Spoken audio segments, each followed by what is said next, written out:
டேய் ம் என்னடா இது ஜோனோட்டா இருக்க? இல்லைடா, மொத்தம் 2-3 கிளைமேக்ஸ் இருந்துச்சு. எதை சொல்லி பிச் பண்ணலான்னு யோசிச்சுட்டு இருந்தேன். டேய் ம் விளையாடாதடா. இங்கே பாரு, நீ எப்படியாச்சும் கதை சொல்லி டேரக்டர் ஆகிடுவேன். நான் உன்னை பிடிச்சி அப்படியே கேமராமேன்ல தான் இருக்கேன்.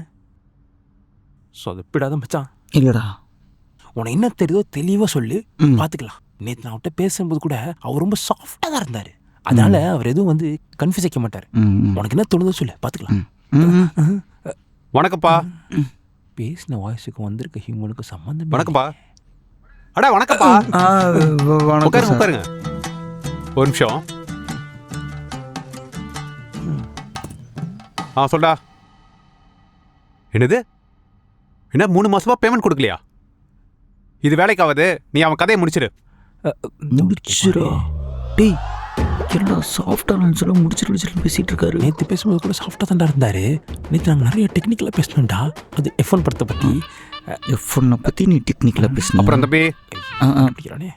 என்ன விஷயமா வந்திருக்கீங்க? என்ன விஷயமாவா? ஐயோ சொன்னியா இல்லையாடா? இருடா.